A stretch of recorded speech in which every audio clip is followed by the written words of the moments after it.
순노루TV.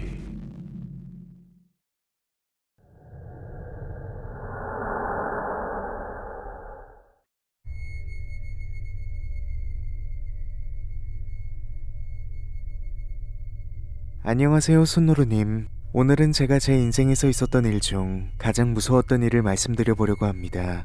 지금으로부터 3년 전에 있었던 일인데요. 그러니까 제가 고3이고 수능을 3달 정도 남겨둔 시점에서 일어난 일이었어요.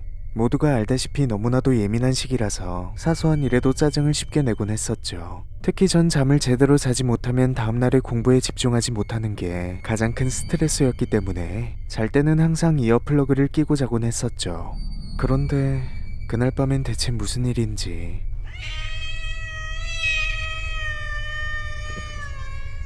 고양이들이 싸우는 소리가 너무 심하게 들리더라고요. 영역 싸움이라도 하는 건지 암컷을 차지하기 위해 수컷들이 싸우는 건지 누구 하나는 죽어야 끝날 것처럼 서슬퍼런 울음소리가 귀를 찔렀죠. 5분, 10분, 30분 울음소리는 그칠 줄을 몰랐어요.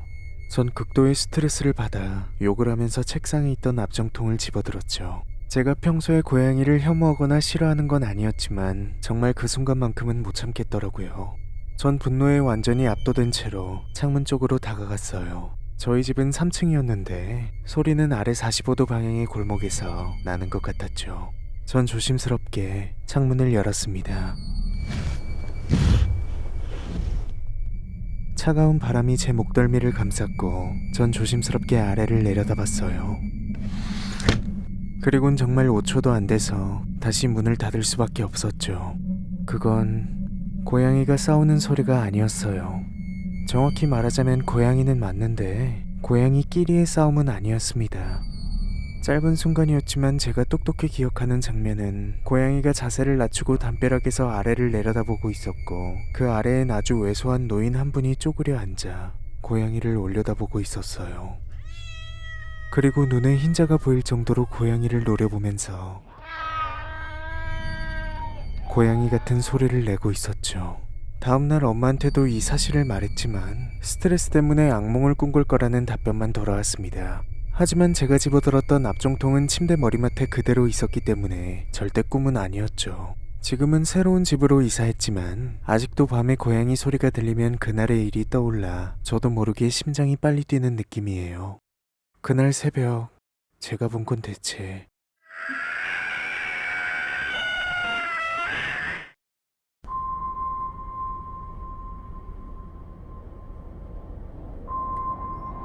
이 이야기는 우리 어머니께서 꾸신 꿈 이야기입니다.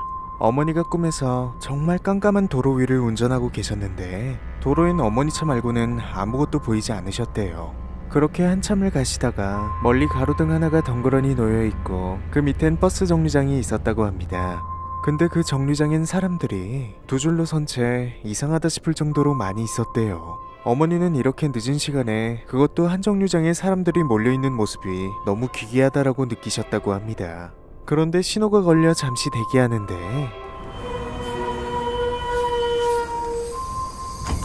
때마침 버스가 반대편 차선에서 들어와 정류장에서 멈춰섰다고 합니다. 그리고 한두 명씩 그 버스를 타기 시작했는데 이상하게도 타는 사람마다 전부 어머니를 쳐다봤다고 합니다. 앉아있는 사람들은 몸은 정면이지만 고개만 돌리고 입석은 몸을 아예 돌린 채로 말이죠. 근데 보통 버스가 아무리 커도 50명이 채 안 들어갈 텐데 50명, 60명, 70명 정도 되어 보이는 사람들이 버스 안으로 계속 들어갔다고 합니다. 그리고 사람들이 들어가면 들어갈수록 창 쪽에 있던 사람들이 점점 유리창에 밀착되면서 얼굴이 찌그러지기 시작했대요. 그 와중에 눈동자는 계속 어머니를 노려보듯이 쳐다보고 있었다고. 그렇게 점점 짓이겨지더니 사람들의 신체 부위들이 하나둘씩 터지기 시작했다고 합니다.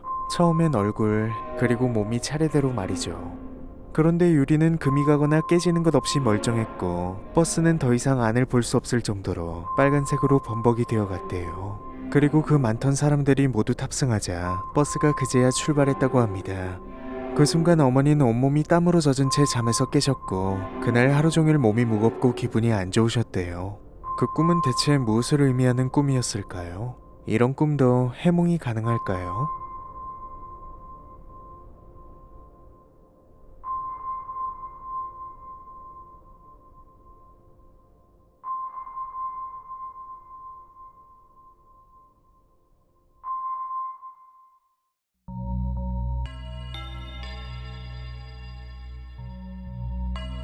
안녕하세요. 저는 장흥 회진면에서 청정김을 만들며 살아가고 있는 평범한 사람입니다. 지금부터 제가 10살 때부터 그해 여름까지 겪었던 잊을 수 없는 일을 말해보고자 합니다. 어렸을 때부터 바닷가 마을에서 살던 저는 바다에서 일하다 실종된 사람들의 소식을 많이 접했었는데요. 제가 10살이 되던 해엔 어머니의 친구 아버지께서 바다에서 일하시다 갑자기 실종됐다는 소식을 듣게 되었죠. 3일이 지나도록 그분이 발견되지 않자 친구분은 망연자실하면서 가장 친했던 어머니와 함께 많이 우셨습니다. 그때부터 저는 잘 때마다 끔찍한 가위에 눌리기 시작했죠. 가위에 눌릴 땐 항상 머리가 맑아지면서 소리가 평소보다 잘 들리게 되고 몸은 고정된 채로 눈만 뜰 수 있었는데요. 그리고 문 쪽에선 얼굴이 새하얀 귀신이 공허한 눈으로 저를 계속 응시했습니다. 처음엔 너무 무서웠지만 저에게 해를 가하진 않고 그냥 쳐다만 보는 게 다여서 조금은 익숙해졌죠. 그런데 시간이 가면 갈수록 귀신의 얼굴은 점점 흉측하게 부어갔고 여름이 되자 귀신은 제게 다가오기 시작했어요. 그리고 귀신이 눈앞에 몸을 다 드러냈을 땐 저는 무기력하게 울 수밖에 없었습니다.